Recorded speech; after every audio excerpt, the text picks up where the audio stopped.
Bienvenidos. Hoy vamos a hablar un poco acerca de lo que es el análisis de la respuesta en frecuencia, más conocido como FRA por sus siglas en inglés. Este es un tema basado en lo que son los transformadores. Mi nombre es Nigeri Gojimo Porta y espero puedan comprender bien los conceptos. Primero que todo debemos de conocer qué es este método. Eh, El FRA es una técnica de diagnóstico para detectar deformaciones y desplazamientos entre algún otro tipo de fallo, ya sea eléctrico o mecánico, de devanados de transformadores de distribución y de potencia. Como técnica de diagnóstico debe integrar las mediciones offline y de interpretación de los registros para dar una valoración adecuada de las condiciones de los devanados. El alto porcentaje de fallos mecánicos en transformadores de potencia como consecuencia de la deformación y el desplazamiento de los devanados hace necesaria la implementación de este tipo de método. Existen otras técnicas aparte del FRA como lo son mediciones de impedancia de cortocircuito, la medición de vibración mecánica, la medición de respuesta en frecuencia de pérdidas parásitas. Sin embargo, ninguna de estas anteriores con respecto a estudios comparativos es tan eficaz como el método de respuesta en frecuencia. El análisis de respuesta en frecuencia se fundamenta en el concepto de las variaciones debido a la deformación y el desplazamiento en los devanados del transformador, que se reflejan en un cambio de los parámetros L, C y R del circuito equivalente del devanado, modificando así su respuesta en la frecuencia. Ahora bien, entre las fallas más comunes que se pueden mencionar que detecta este tipo de método se encuentran el pandeo radial o radial buckling, inclinación de conductores o tilting, el bending o flexión. Además se puede mencionar el movimiento del conexionado de las bobinas. En la siguiente presentación vamos a ver a qué se deben estos tipos de errores o fallas. Un transformador es un circuito que está conectado magnéticamente y, como sabemos, consta de la rama de magnetización y las impedancias en serie, tanto del primario como del secundario. Bien, cuando un transformador es conectado a la red y este se somete a un cortocircuito, se experimenta un aumento considerable en el flujo de la corriente durante la duración de esta falta externa. La magnitud resultante de la corriente suele ser mucho más alta que la corriente normal del servicio, en algunos casos hasta 20 veces mayor, debido a que esta corriente ya no está limitada por la impedancia de la carga y solo puede ser limitada por la impedancia del transformador. Bien, estas corrientes de falta a través del bobinado del transformador crean un campo magnético en el espacio entre los bobinados. Este se le denomina flujo de dispersión y se suma al flujo magnético generado por la rama de magnetización. Y la resultante de esto es la reactancia de dispersión o impedancia de cortocircuito, que es el principal factor en la limitación de la corriente de cortocircuito y uno de los parámetros de funcionamiento específicos principales en los transformadores. A lo largo de la mayor parte de la altura axial de las bobinas de un transformador de columnas, la interacción entre el flujo de dispersión predominantemente axial y la corriente circunferencial del bobinado da como resultado fuerzas electromagnéticas radiales en las bobinas, que tienden a separar ambas bobinas. La más importante de estas son las fuerzas internas en el bobinado interior, lo cual puede resultar en el colapso de la bobina, denominado buckling o pandeo radial.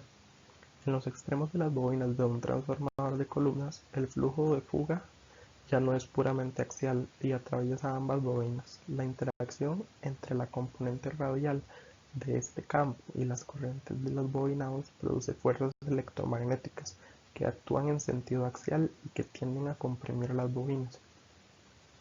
Una muy alta presión en el bobinado puede dar lugar a la inclinación de los conductores individuales en la bobina. Este tipo de fallas se le denomina el shielding, que ambas fueron mencionadas anteriormente. Entonces, como se puede observar,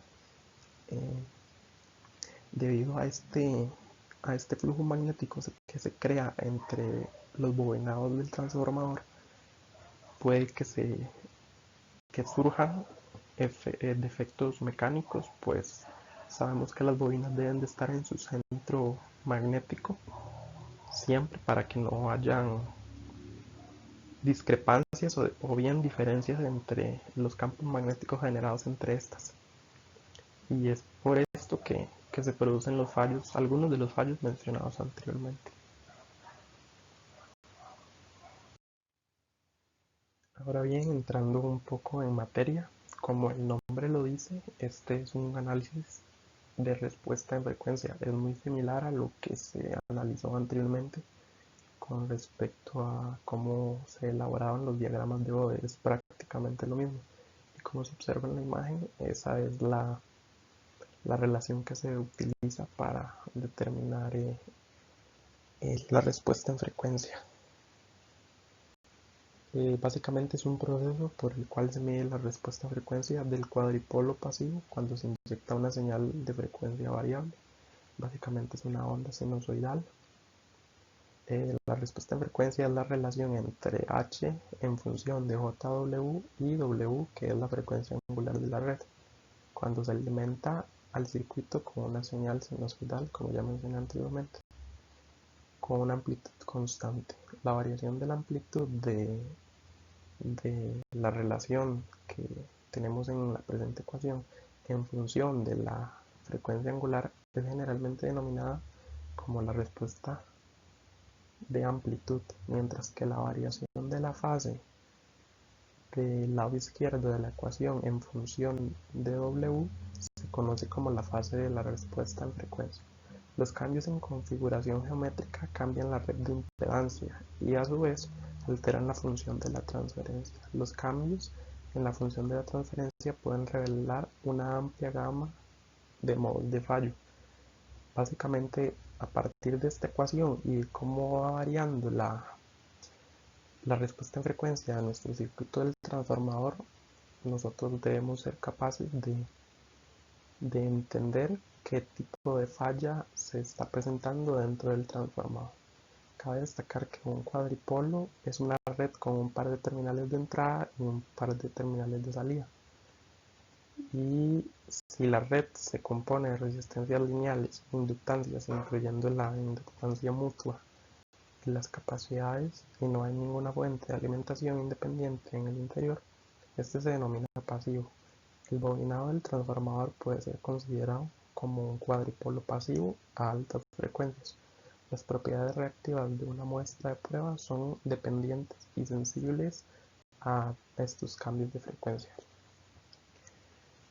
Sabemos que los transformadores tienen una relación directa entre la configuración geométrica y la distribución eléctrica de los elementos, también conocida como redes RLC de un transformador. La distribución de los polos y los ceros de la función de transferencia está estrechamente relacionada con los parámetros internos, el método de conexión y la impedancia de las terminales de conexión de la red.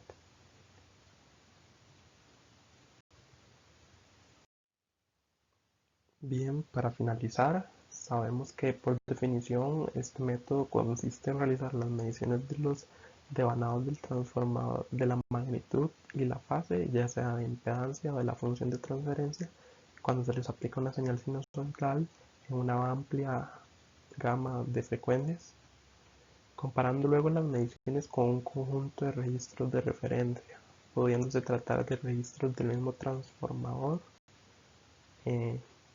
ya sean mediciones homólogas o bien registros de otro transformador con el mismo diseño. O también se pueden hacer comparaciones respecto a los registros pertenecientes a las otras fases del mismo transformador. Esto se denomina como mediciones interfaces.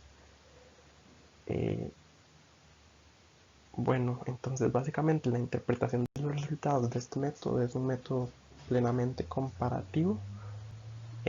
Los datos reales se comparan con los datos de referencia, ya sea por inspección visual directa de las curvas o mediante uso de datos procesados.